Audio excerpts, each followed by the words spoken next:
நாம இன்னைக்கு பார்க்க இருக்கிற தேவ வார்த்தை பாவியை நீதிமானாக்குகிறவர். தேவன் நம்மை ரட்சிப்பதற்கு ஒரு நோக்கம் இருக்கு. அந்த நோக்கத்தை நாம நிறைவேற்றாட்டினா நாம ரட்சிக்கப்பட்டதே வீண். அந்த நோக்கமே என்னன்னு யாரும் அறியல. அவருடைய நோக்கம் நம்மை நீதிமானாக்குவது.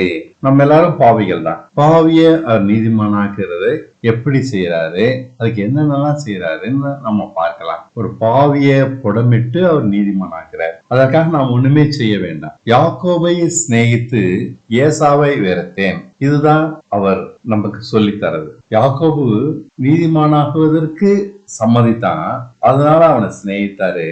ஏசா அதற்கு இடம் கொடுக்கல. அவனுக்கு இந்த உலகத்துல சௌகரியமா சம்பாதிச்சு சுகமா வாழ்ந்துட்டான். தான் திறமையினால எல்லாத்தையும் அனுபவிச்சான். அதனால அவனை வெறுத்தாரு.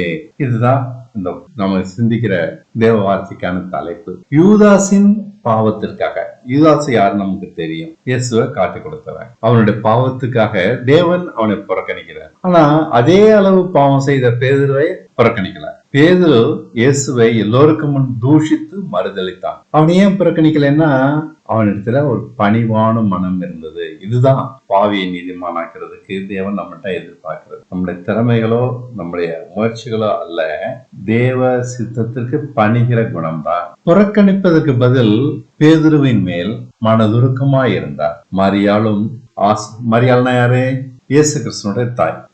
மரியாளும் ஆசாரியன் சகாரியாவும் தேவன் பேசின போது கேள்வி கேட்டனர். லூக்கா 1:20 படிச்சு பாருங்க. சகேரியாவை கடிந்து கொண்ட தேவன் மரியாளிடம் இரக்கம் காட்டினார். சகேரியா பிள்ளை பிறக்கும் வரை பேச முடியாது. அவன் கடவுள் தேவன்கிட்ட கேள்வி கேட்டா, மரியாளும் கேள்வி கேட்டா. ஆனா சகேரியாட்ட கண்டிப்பா காட்டுறாரு, மரியாளுக்கு தயவு காட்டுறாரு. ஏன்னா இதற்கும் மரியாளின் பணிந்து கீழ்ப்படியும் மனம்தான் காரணம். கடும் குற்றம் செய்த குற்றவாளி தாவீது புருஷனை கொன்று மனைவியை கவர்ந்து அவளிடம் பிள்ளையும் பெற்றுக்கொண்டான். எவ்வளவு கொடுமை பாருங்க அவன் செய்தது. சவுலோ அப்படி இல்லை. சவுல்ன்றது தாவீதுக்கு முன்னாடி இருந்த ராஜா. சின்ன தவறுதான் செய்தான். அதாவது சண்டைக்கு போன இடத்தில் மாடுகளை கண்டு அது மேலே பிரியப்பட்டு ஓட்டி வந்து விட்டார். இதை கொல்ல வேண்டாம் அப்படின்னு சொல்லி. ஆனா தேவன் கொல்லுன்னு சொன்னார். தேவன் சொன்னதுக்கு மீறி ஓட்டி வந்து விட்டான். இவன் தேவன் சொன்னபடி செய்யலாம். தாவீதின் பாதக செயலுக்கு முன் இது சாதாரணமான விஷயம்தான். ஆனால் தேவன் தாவீதை மன்னிக்கிறார், கடுமையாக சிக்ஷித்தார் என்பது வேறு விஷயம். சவுலையோ புறக்கணித்து விட்டார். சின்ன தப்புக்கு புறக்கணிக்கிறார், பெரிய தப்புக்கு சகிச்சிட்டு போறாரு. அப்படியானால் தேவன் ஒரு சிலரிடம் இரக்கம் காட்டி மற்றவர்களிடம் கடுமை காட்டுகிறாரே என்று சொல்ல தோன்றுகிறது இல்லையா? உண்மை அப்படி இல்லை. கீழ்ப்படிதலுள்ள மனதுள்ளவனுக்கே அவர் இரக்கம் பாராட்டுகிறார் என்று கவனித்து பார்த்தால் புரியும். தாவீதிடம் இருந்த கீழ்ப்படிதல் சவுலிடம் கிடையாது. தாவீதின் பாவத்தை நியாயப்படுத்த முடியாது என்றாலும் சூழ்நிலையால் தவறினான். மற்றபடி அவன் தேவ இருதயம் அறிந்து நடக்கிற மனுஷன். இதனால் இரக்கம் பெற்றான் இல்லையா? ஒரு தாய் தப்பு செய்யற குழந்தைக்கு இறங்குறது போலதான். நீதிமானாக்கும் தன் வேலைக்கு தகுதியானவன் தாவீது. அதற்காக அவனுக்கு இறங்கினான். அந்த வேலை தான் செய்யறாரு. நம்ம இருக்கிற ஜனங்கள் எல்லாத்தையும் பிரிச்சு பிரிச்சு பாக்குறாரு. பணி உள்ளவன் யாரு, பணிவு இல்லாதவன் யாரு. பணி உள்ளவன் பாவங்களை மன்னிக்கிறாரு நினைக்கிறது இல்ல. பணிவில்லாதவனுடைய பாவங்களுக்காக அவனை புறக்கணிக்கிறார். மனமுள்ளவர்கள் பாவங்களை தேவன் எண்ணுவதில்லை. அவர்கள் பாவங்களை மன்னித்து அவளோடு இணைந்து நடத்துகிறார். பணிவில்லாத மனமுள்ளவர்கள் பாவங்களை சிறிதும் சகிப்பதில்லை. யூதாசு நாண்டு கொண்டு நின்று செத்தான். இருந்தாலும் சத்து போட்டுன்னு விட்டுறாரு. அவனை புறக்கணிச்சு விட்டார். யூதாசை சகிக்காதவர் பேதுருவிடம் பரிவாக இருக்கிறார். ஆசாரியன் சகாரியாவிடம் கடுமை காட்டிய தேவன் மரியாளின் உத்தமத்தை பார்த்து அவள் கேள்விக்கு பதில் சொல்கிறார். பாவியை நீதிமானாக்கும் வேலைக்கு சரியான பொருளா இது என்று தரம் பார்த்து ஏற்றுக்கொள்கிறார், இல்லாவிட்டால் புறக்கணிக்கிறார். தேவன் ஏசாவை வெறுத்தேன் என்று வெளிப்படையாக சொல்லுகிறார். சிருஷ்டித்த தேவன் தன் சிருஷ்டி பற்றி அவனை வெறுக்கிறேன் என்று சொல்லலாமா? சொல்கிறார். ரோமர் 9:13 படிச்சு பாருங்க. மட்டுமல்ல, யாக்கோபை சிநேகித்தேன் என்கிறாரே, இதையும் ஏற்றுக்கொள்ள முடியவில்லை. தேவனுடைய உண்மையான மனதை இந்த ஒப்பீடு வெளியே கொண்டு வருகிறது. ஏசா பல விஷயங்கள் நேர்மையானவன், உண்மையானவன். தன் சொந்த கைகளால் பிரயாசப்பட்டு உழைத்து மேலே வந்தவன். எதிலும் அவன் தோல்வி அடைந்ததே இல்லை. வாழ்க்கையில் தன் முயற்சினால் சகலவற்றையும் அடைந்தவன். உலகத்தின் உயர்ந்தவர்களை அடைய ஆசைப்பட்டான், அடைந்தான். எதுவுமே அவனுக்கு தூரமாக இருந்ததில்லை. நினைத்தபடியெல்லாம் வாழ்ந்தான். இப்படி இருக்க தேவன் அவனை வெறுக்க காரணம் என்ன? அவன் ரொம்ப சிறந்த மனுஷன், ரொம்ப சிறந்த மனுஷன் இல்ல, திறமையான மனுஷன், அறிவாளி. எதை செஞ்சாலும் அது ஜெயந்தான், தோத்ததே கிடையாது. அவன் சாதாரண ஆளு பெரிய இடத்துக்கு ராஜாவாயிட்டான். அவனால் தேவனை மகிமைப்படுத்த முடியாது. அதான் காரணம். தன் திறமைகளைத்தான் மகிமைப்படுத்த முடியும். தேவ விருப்பப்படி வாழ அறியாதவன். அவரை பிரியப்படுத்தினால அவனுக்கு தன்னை பிரியப்படுத்துதான் அவனுக்கு முக்கியம். திறமை மிகுந்த அவனிடம் தேவ சித்தத்திற்கு பணிவு கிடையாது. உலகத்தில் சிறப்பானவைகளையே தேடினான். அவைகளை பெற திறமைகளை வளர்த்து கொண்டான். தேவன் அவன் கணக்கில் இல்லை, அவசியம் இல்லை. யாக்கோபோ நேர்மாறானவன், தேவனுக்கு சிநேகிதன். அப்படியானால் நல்லவனா? இல்லை. திறமை எதுவுமே இல்லாதவன். வாழ்க்கையில் அவன் அடைந்ததெல்லாம் சில பெண்களிடம் அநேக பிள்ளைகளை பெற்றுக்கொண்டது மட்டும். இதைவிட சிறப்பான வேறொன்றையும் இவனிடம் நாம் காண முடியாது. இதற்காகவா தேவன் இவனை சிநேகிதன் என்றால்? இல்லவே இல்லை. அநேகம் பிள்ளைகளை பெற்றெடுத்தாலும் அவர்களை ஒழுக்கத்தில் வளர்க்க தெரியவில்லை. முரடர்களாக வாழ்ந்தார்கள். கொல்லவும் கொள்ளையடிக்கவும் கற்பழிக்கவும் திருடவும் அவர்கள் தயங்கியதே இல்லை. அவனுக்கு பிரியமான ஒரு மகனை எகிப்திற்கு கடத்தி சென்று விட்டார்கள். அவர்களால் மிகவும் வெட்கப்பட்டு போனான். மிகுந்த ஏழ்மையில் வாழ்ந்தான். அவனுடைய ஒரே மகள் கற்பழிக்கப்பட்டு மூலையில் வாழ்கிறாள். சொல்லனா துயரத்தில் ஏற்றுக்கொள்ள முடியாத வாழ்க்கையை திகைத்து சரி பண்ண வழி தெரியாமல் வாழ்ந்தான் யாக்கோபு. எவ்வளவு கொடிய வாழ்க்கை! சொல்லிக்கொள்ள நல்லது ஒன்றுமே இல்லை. இப்படிப்பட்ட யாக்கோபியா தேவன் சிநேகிக்க தேவைக்காக கூட அவனிடம் சம்பாதிக்க துப்பில்லை. தன் சாப்பாட்டை கூட சம்பாதிக்க முடியாது. தன் குடும்பத்தை நல்லொழுக்கத்தில் நடக்க அறிவில்லை. இப்படிப்பட்டவனை தேவன் தேர்ந்தெடுத்தது ஆச்சரியம்தான். ஆனால் ஒரே காரணம் மட்டுமே உண்டு. என்ன கஷ்டமானாலும் அவன் தேவ சித்தத்திற்கு பணிவான். இதுதான் பணிவுதான். வாழ்வில் பிந்திய காலங்களில் அவன் தேவன் சொன்னபடியெல்லாம் செய்தான். அவரை பிரியப்படுத்துவது ஒன்றே அவன் நோக்கமாக இருந்தது. வாக்குத்தத்த தேசம் என்று காண்பித்த இடத்தில் எகிப்துக்கு தன் கடைசி நாளில் அவன் போயிடுறான். அழைத்து செல்லும் வரை வாழ்ந்திருந்தான். வறுமை உண்டானது, ஆரோக்கியம் குறைந்து போனது, நேசித்த மனைவி இறந்து விட்டால், இருந்தாலும் வாக்குத்தத்த தேசத்தை விட்டு விலகவில்லை. பின் பாடுபட்டு கீழ்ப்பிடிந்த ஒரே காரணத்துக்காக தேவன் அவன் பாவங்களை எண்ணவில்லை. அந்த இடத்தை விட்டு ஓடவே இல்லை. வறுமை வந்தாலும் இன்னொரு இடத்துல போய் வாழலான்னு போகல. தேவன் காண்பிச்ச இடத்துல மட்டும்தான் இருந்தான். இந்த ஒரே காரணத்துக்காக தேவன் அவன் பாவங்களை எண்ணவில்லை. அவனிடமுள்ள அநேக குற்றம் குறைகளை தேவன் நினைக்கவில்லை. பிரமிக்க வைக்கும் ஏசாவின் சாதனைகளை தேவன் சிறிது கூட கவனிக்கவில்லை. அவன்கிட்ட பெரிய சாதனைகள் இருக்கு, திரும்பி கூட பார்க்கல. பாருங்க, தலைகீழா இருக்கு கடவுள் பார்க்கிறது. நம்முடைய உண்மை, ஒழுக்கம், நேர்மை தேவன் ஏற்றுக்கொள்ள போதுமானவைகள் அல்ல. எல்லாமே இதை வச்சுதான் பெருசா நினைச்சுக்கிறாங்க. நான் உண்மையா இருக்கேன், ஒழுக்கமா இருக்கேன், நேர்மையா இருக்கேன். அதெல்லாம் கடவுள் திரும்பி மோந்து கூட பார்க்க மாட்டாரு. தேவனால் வெட்கக்கேடாக அவை புறக்கணிக்கப்படும். நேர்மையான வாழ்க்கையை மோர்ந்து கூட பார்க்க மாட்டேன் என்கிறார். காரணம், அவைகள் நமக்கே மகிமையாக விளங்கும். அவருக்கு மகிமை இல்லாதையும் திரும்பி பார்க்க மாட்டார். உனக்கே மகிமையெல்லாம் எடுத்துட்டு போ, எனக்கு தேவையில்லை என்று. ஒரு பொருளை உற்பத்தி பண்ணினவருக்கு தான் பாராட்டு வர வேண்டுமே அன்றி அந்த பொருளுக்கே பாராட்டு என்றால் மோசம் இல்லையா? உண்டாக்கப்பட்ட பொருள் உண்டாக்கியவரை பார்த்து பிழைக்க எனக்கு திறமை இருக்கிறது, நீர் என்னத்துக்கு எனக்கு வேண்டாம் என்றால் பாவியை நீதிமானாக்கிற வேலைக்கு அவன் தக்கவன் அல்ல. ஏசாவை அவர் வெறுப்பது சகிக்க முடியாத ஒன்று. தன் திறமையால் உயர்வான வாழ்க்கையை அடைந்தாலும் அவருடைய இரக்கத்தை பெற முடியவில்லையே. எவ்வளவுதான் திறமையா வாழ்ந்தாலும் கடவுளுடைய இரக்கம் கிடைக்கல. நம் பார்வையில் ஏசா உயர்வானவன். ஆமா, எவ்வளவு திறமசாலி. பெரிய தேசத்தை பிடிச்சு அதுக்கு ராஜாவாயிட்டான். நம்ம ஒரு கார் வாங்கினாலும் பெருசா நினைக்கிறோம், ஒரு வீடு கட்டிட்டாலே பெரிய ஆள் நினைக்கிறோம், ஒரு ஃபாரின் ட்ரிப் போயிட்டு இருந்தாலே பெரிய ஆள் நினைக்கிறோம். ஆனா சுயநலம் பிடித்தவன். வாழ்க்கையில் சிறப்பான அனைத்தும் பெற்றிருந்தாலும் அவன் தேவன் பாராட்டுகிற மனிதன் அல்ல. தேவன் பாராட்டுகிற மனிதன் அல்ல. நம்ம வாழ்ற வாழ்க்கையை பார்த்து தேவன் பாராட்டணும், இல்லைன்னா வெறுக்கணும். இதுதான் இந்த நம்ம பேசுற சிந்திக்கிற விஷயத்துக்கு மையப்புள்ளி. தேவன் வெறுக்கிறாரா, நம்மளோட வாழ்க்கையை பார்த்து பாராட்டுறாரா? அதான் முக்கியம். யாக்கோபிடம் விரும்பத்தக்க ஒன்றுமே இல்லாது இருந்தாலும் தேவன் தான் அவனுக்கு பிரதானம். அவரை பிரியமா நடந்துட்டா போதும், சொன்னபடி நடந்துட்டா போதும். இதுதான் அவனுடைய எண்ணமா இருக்கு. அவருக்கு சிநேகிதமானவன்.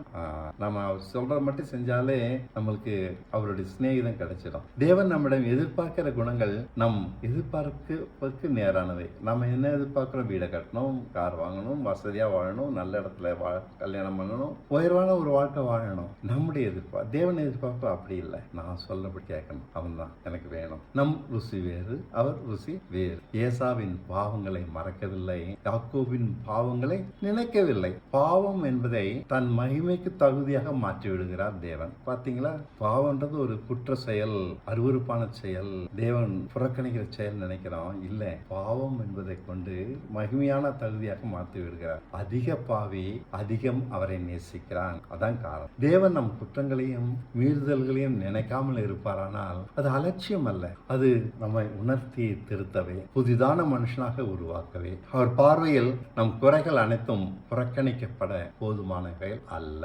இந்த ஒப்பீட்டு உதாரணம் வாழ்க்கையில் எது முக்கியம் என்று எடுத்து காண்பிக்கிறது. அவருக்கு திறமையானவர்கள் தேவையில்லை, ஒழுக்கமானவர்கள் தேவையில்லை, உண்மையானவர்கள் தேவையில்லை, நேர்மையானவர்கள் கூட பயனற்றவர்களே. ஆனால் இந்த குணங்கள் உலகத்தில் பிழைத்திருக்க முக்கியமானவை, தேவனுக்கு அல்ல. நாம் அவர் மகிமைக்காக உண்டாக்கப்பட்டிருக்கிறோம். அவர்கிட்ட பணிந்த மனமே அவசியம். இதுதான் அவர் முக்கியமா பார்க்கறது, நம்மகிட்ட கேட்கறது. நல்ல குணங்களை அவர் நம்மகிட்ட உண்டாக்குவார். இந்த குணங்கள் இல்லாவிட்டாலும் அவனை அவரால் ஏற்றுக்கொள்ள முடியும். அவர் கவனமெல்லாம் சொல்கிறோடி செய்கிற பணிந்த மனம்தான். அவர் என்ன சொன்னாலும் செய்வானா, அது அவர் கவனம் அப்படிப்பட்டவன் மேல் இருக்கும். மற்றவனெல்லாம் கவனிச்சு பார்க்க மாட்டார். ஆமா, அப்படிப்பட்டவனை பாவியை நீதிமானாக்கும் தன் வேலைக்காக எடுத்துக்கொள்கிறார். அவனிடம்தான் தன் திறமையை காண்பிக்க முடியும். அதான் அவருக்கு மகிமை. தான் திறமையினால இவ்வளவு கெட்ட ஒரு மனுஷனை இவ்வளவு நல்ல மனுஷனா மாத்திருக்கேன் பாரு, இதுதான் அவருக்கு சந்தோஷம். நற்குணங்கள் நிறைந்த மனுஷனை இந்த காரணத்தினால் அவர் ஏற்க முடியாது.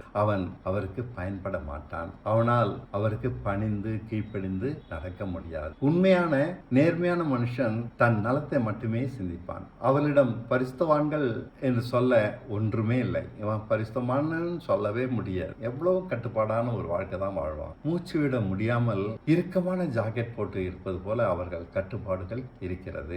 அவர்கள் நேர்மை உண்மை என்பதெல்லாம் சிரமமானது, கஷ்டமா இருக்கும். பாராட்டை பெற வேண்டுமே என்ற ஒரே நோக்கம்தான் பின்னாடி இருக்கிறது. கட்டாயமான வாழ்க்கை இது, இயற்கையான வாழ்க்கை இல்லை. இது இயல்புக்கு மாறான இதை தேவன் நோக்கி பார்ப்பதில்லை. மனுஷர் பாராட்டை தவிர வேறொன்றும் பலனாக இது கிடைக்காது. மத்தேயு 6:1 என்ன சொல்றாரு?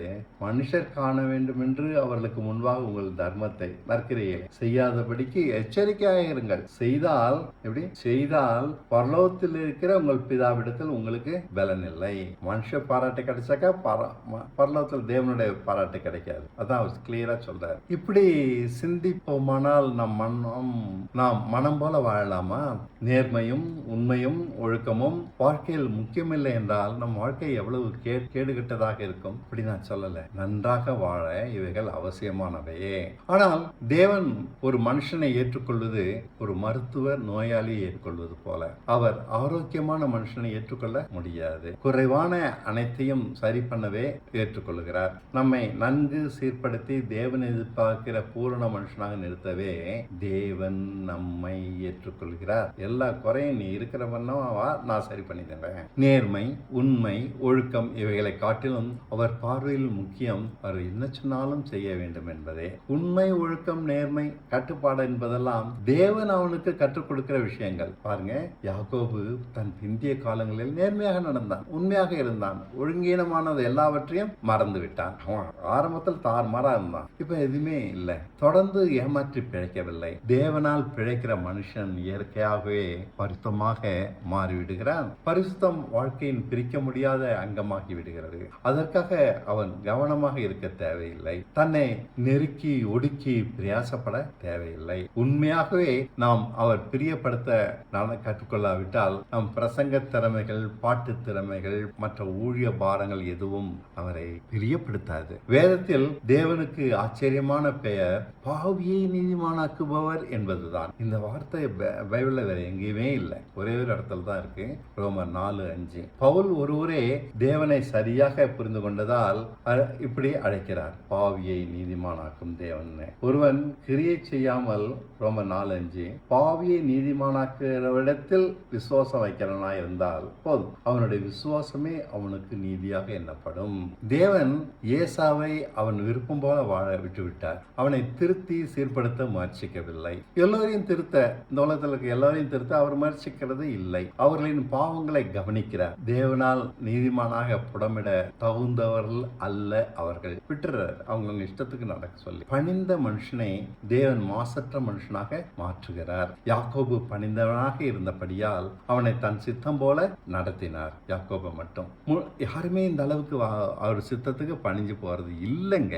அதாங்க நான் அதிகமா சொல்ல விரும்புறது. முடிவில் மாசற்றவனாக மாற்றி விடுகிறார். எந்த கோணத்தில் அவனை திருப்பி பார்த்தாலும் மாசற்றவனாக இருக்கிறான். அவனிடம் உண்மையின் சகல குணங்களும் நேர்மை உத்தமம் அனைத்தும் உண்டாகி இருந்தது. புடமிட இடம் கொடுத்த காரணத்திற்காக தேவன் அவனை நேசித்தார். அவர் நம் பாவங்களை நினைப்பதில்லை என்றால் நம் பாவங்களுக்காக புறக்கணிக்க மாட்டார் என்றாகிறது இல்லையா? அதற்காக கட்டுப்பாடற்ற வாழ்க்கை வாழலாம் என்ற அர்த்தம் இல்லை. நம்மை அவர் சிக்ஷிக்கிறார். யாக்கோபு ஏமாற்றினான். பாவம் செஞ்சுட்டு போயிட்டே இருக்க முடியாது.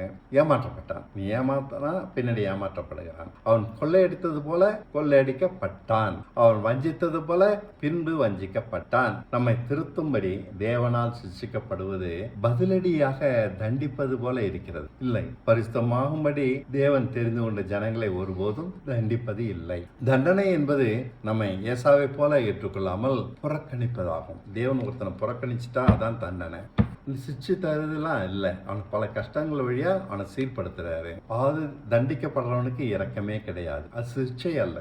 சிக்ஷை அன்பின் வெளிப்பாடு. தண்டனை என்பது நேரடி மரணத்துக்கு முடிவானது. ஆதாம் தள்ளிட்டார்ல, அது மாதிரி. மரணம் என்பது வாழ்க்கையின் முடிவல்ல, தேவ இரக்கத்தின் முடிவு. தேவன் உனக்கு இறங்கலைன்னா நீ ஏற்கனவே செத்து போயிட்ட, அவ்வளவுதான். அதனால அவரு சித்தம் பார்த்து நம் வாழ்க்கையை அடங்கி போறதான். மரணத்தை பெறுவது எளிது, நம்ம இஷ்டப்படி நடக்கிறதுனால அனுபவிப்பது மிக கடினம். ஏசா இதை பெற்றுக்கொண்டான். யாக்கோபு மரணத்துக்கு தப்பி விட்டான். இதுதாங்க நான் கற்றுத்தர விரும்புறது. இந்த ரெண்டு மனுஷங்களை ஒப்பிட்டு காண்பிக்கிறது நாம எப்படி இருக்கணும்னு. வாழ்க்கையை கத்துக் கொடுக்கறதுக்கு தான் நம்ம பைபிள் படிக்கிறோம். தேவனை புரிஞ்சுக்கிறதுக்காக தான் பைபிள். அதனால வாழ்க்கையை புரிஞ்சுக்கிறோம். நம்ம முன்னு பின்னும் எப்படி பார்த்து நடக்கணும்ன்றது இதுல தெரிய வருது. யாக்கோபு சிக்ஷிக்கப்பட்டதால் இந்த உலகத்திலேயே சுத்தமானவனாகவும் செம்மையானவனாகவும் மாறிவிட்டான். அப்பந்தான் அவரால் அவனை ஏற்றுக்கொள்ள முடியும். நம்மையும் அவன் சந்தித்த அநேக தவிப்புகளை பார்க்கும்போது அவர் சித்தத்துக்கு பணிந்து போவதுதான் தப்பிக்கிற வழியாக தோன்றியது. அவனுக்கு எவ்வளவு நெருக்கம்.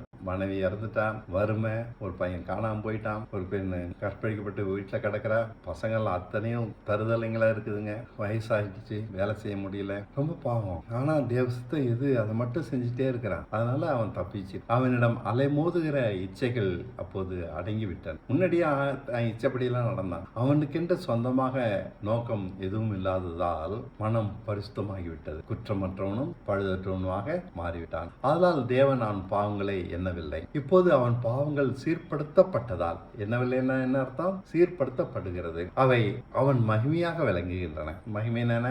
பாருங்க, இப்படிலாம் இருந்தா இப்படி தெரிஞ்சிட்டேன் அப்படின்னு விளங்குகின்றன. ஏன் சுயநீதிக்காரர்களை தேவன் வெறுத்து பாவிகளை நேசிக்கிறார் என்பது இப்போது விளங்குகிறதா? பாவிகளே தேவ சித்தத்திற்கு பணிந்து போவார்கள். பாவம் மரணத்திற்கு நேராக நடத்தினாலும் பணிந்தவன் இரக்கம் பெற்று மரணத்தை ஜெயித்து விடுகிறான். அவர்கள் பாவங்களையும் மீறுதல்களையும் ஏன் எண்ணுவதில்லை என்கிறார். எபிரேயர் 8:12 சொல்லப்பட்டிருக்கு.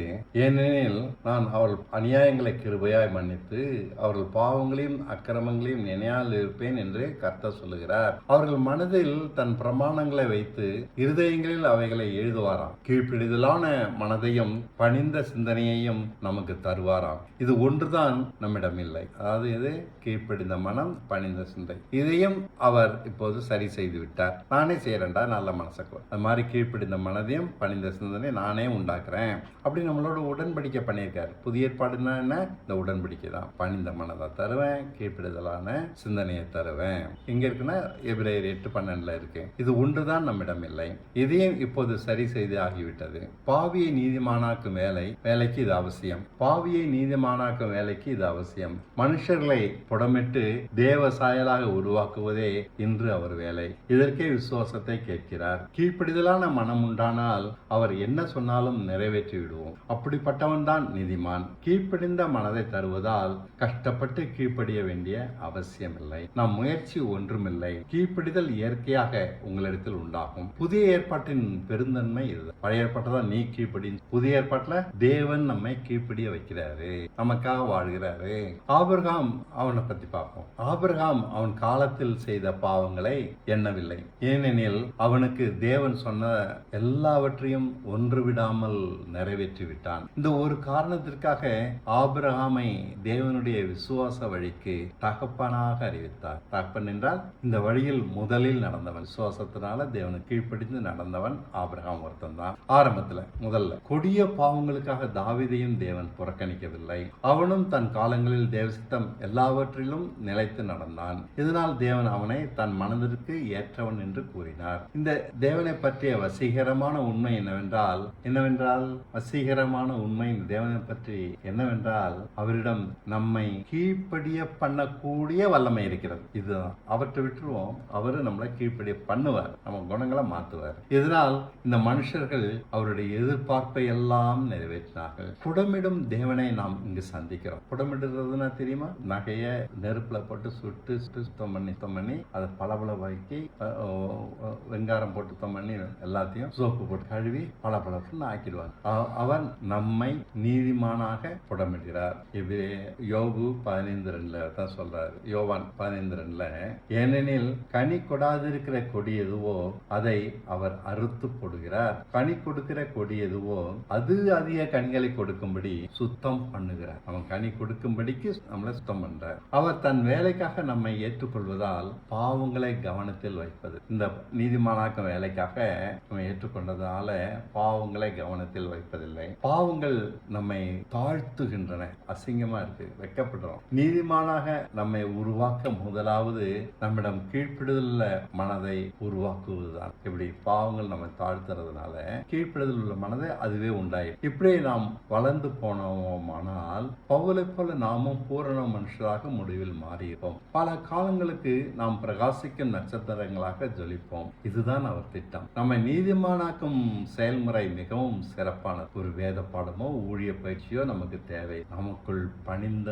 மனம் ஒன்று அதுதான் உண்டாக்குறாரு. நீதிமானாக தேவனால் உருவாக்கப்படாவிட்டால் இந்த வாழ்க்கையில் எதை அடைந்திருந்தாலும் நீங்கள் எதை அடைந்திருந்தாலும் அது ஒன்றுமே இல்லை, குப்பை கழிவுதான். நாம் பயனற்றவர்கள் தேவன் பாரு. நீதிமானாக காட்டினா குப்பை தான். அப்படியே குப்பையில என்ன செய்வாங்க? சேர்த்து அக்கினியில தான் போடுவாங்க. நீதிமானாக்கும் முயற்சி நம்மிடம் நிறைவேறி விட்டாலோ தேவ பிரயாசத்திற்கு நல்ல விளைவு உண்டாகியிருக்கும். அதுதான் அவர் என்ன சொல்றாரு எபிரேயர் 1:3 இவர் அவருடைய மகிமையின் சொரூபமாகவும் பிரகாசமும் அவருடைய தன்மையும் சொரூபமாக இருந்து சர்வத்தையும் தம்முடைய வல்லமையுள்ள வசனத்தினாலே தாங்குகிறவராய் தம்மாலே தாமே நம்முடைய பாவங்களை நீக்கும் சுத்திகரிப்பை உண்டு பண்ணி உன்னதங்களில் மகத்துவமானவருடைய வலது பாரத்தில் உட்கார்ந்தார். வசனத்தை புரிஞ்சுக்கிறதே கஷ்டம்.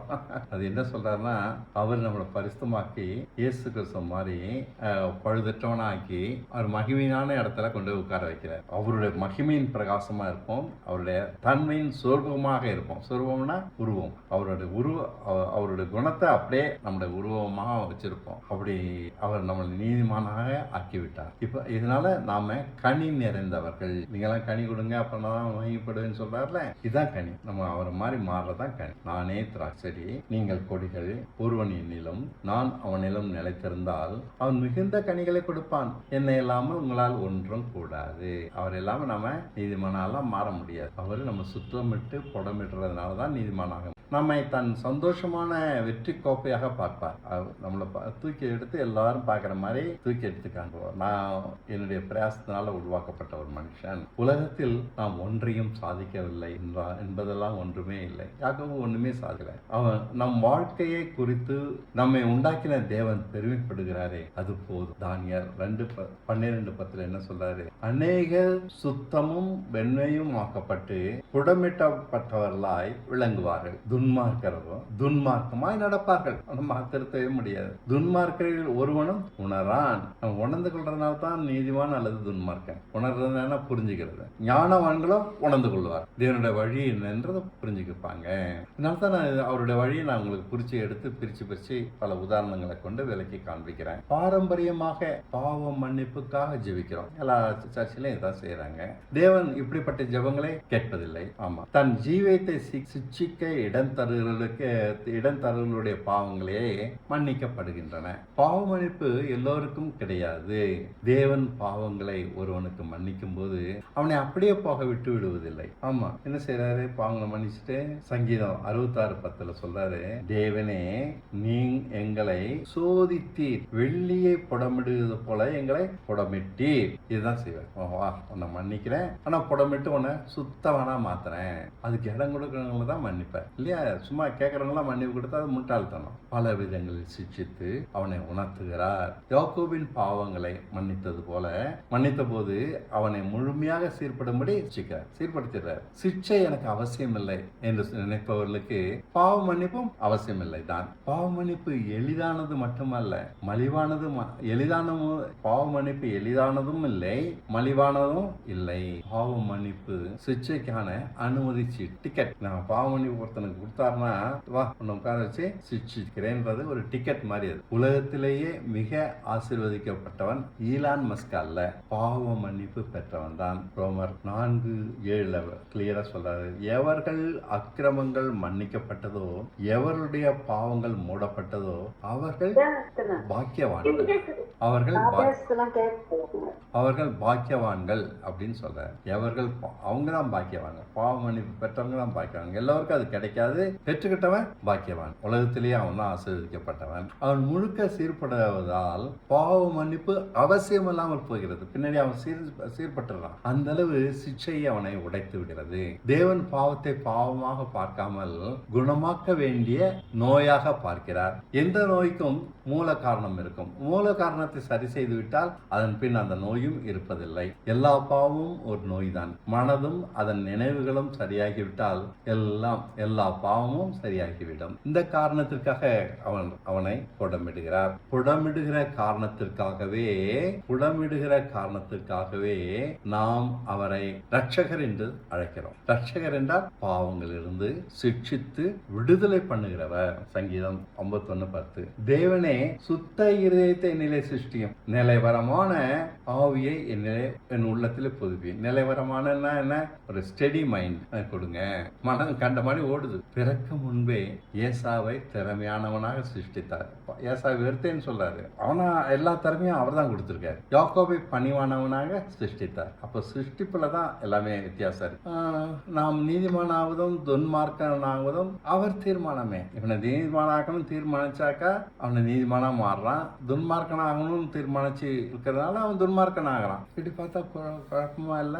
தேவழி குறுகலானது மட்டுமல்ல, மர்மமாக இருக்கிறது. இதுல இருந்து யாரும் தப்ப முடியாதுங்க. அதனால கொலை செய்த பாவியும் மறைந்து வாழ்ந்த பேச தெரியாத மோசே தேவ அழைப்பை பெறுகிறான். மோசே அவங்க கதை உங்களுக்கு தெரியுமா? அவன் எகிப்துல ஒரு மனுஷனை கொண்டுட்டான். ராஜா பார்வோனுக்கு ரொம்ப பிரியமானவன். பார்வோனுக்கு அடுத்த நிலையில இருந்தான். இப்போ கொண்டுட்டானேன்னு சொல்லி பயந்து அந்த தேசத்தை விட்டு ஓடிப்பான். யாரும் என்ன கண்டுடக்கூடாதுன்னு மறைஞ்சு வாழ்றான் மலைகள் மத்தியில். இப்போ நான் 1 வருஷம் 2 வருஷம் 40 வருஷம் மறைஞ்சு வாழ்றான். அவன் பாவத்துக்கு பயந்து போய் வெக்கப்பட்டு மறைஞ்சிருக்கான். இவனை தான் தேவன் அழைக்கிறார். மோசே, பேச தெரியாத மோசே, மறைந்து வாழ்ந்த மோசே, கொலை செய்த பாவியான மோசே, அவனை தான் ஆண்டவர் அழைக்கிறார். அவன் தான் அவருக்கு முக்கியம். அவனை தான் அவரால் நீதிமானாக்க முடியும். ஏன்னா அவன்கிட்ட தான் கீழ்ப்பிடிந்த மனம் இருக்கு. அவன் செய்த கொலையை தேவன் எண்ணவில்லை. தனிமையில் நன்றாக புடமிட்டார். திறமைசாலியும் அறிவாளியுமான பார்வோனிடம் இருந்த மோசே தேவனுக்கு பயனற்றவன். அவன்கிட்ட அப்பா அன்னைக்கு ரொம்ப திறமை இருந்தது. பெரிய ஆளு. தேசங்களை போய் தனியா போய் ஜெயிச்சுட்டு வந்து ராஜாட்ட நல்ல பேர் வாங்கிட்டு வந்தான். பல கலைகளை கட்டு வச்சிருந்தான். ஆனா அத்தனை எதுவுமே இல்லை. அத்தனை உடைச்சு தனி மனுஷனா நிக்கிறாரு. அவனை தான் தேவன் அழைக்கிறாரு. ஆகையால் பாவியை நீதிமானாக்குற தேவனிடம் வந்துக்கிறோம். புரிஞ்சுக்கோங்க, உங்களை நீதிமானாக்குற தேவன்கிட்ட தான் வந்திருக்கு. பொறுமையாய் சிக்ஷையை ஏற்று தேவ சித்தம்படி நடப்போம். ஜேம்ஸ் அது யாக்கோபு 4:8 சொல்றாரு, தேவனிடத்தில் சேருங்கள், அப்போது அவர் உங்களிடத்தில் சேருவார். பாவிகளே, உங்கள் கைகளை சுத்திகரியுங்கள், இருமனம் உள்ளவர்களே, உங்கள் இருதயங்களை பரிசுத்தமாக்குங்கள். சரி, நான் உங்களுக்கு படிச்சு காமிச்சிட்டேன். நீங்க தான் என்கிட்ட இப்ப கேள்வி கேட்கணும். உங்களுக்கு புரியலைன்னா சொல்லுங்க, நான் உங்களுக்கு சொல்லித்தரேன். உங்களுக்கு ஏதேனும் சந்தேகம் இருக்குமானா தாராளமா பேசலாம்.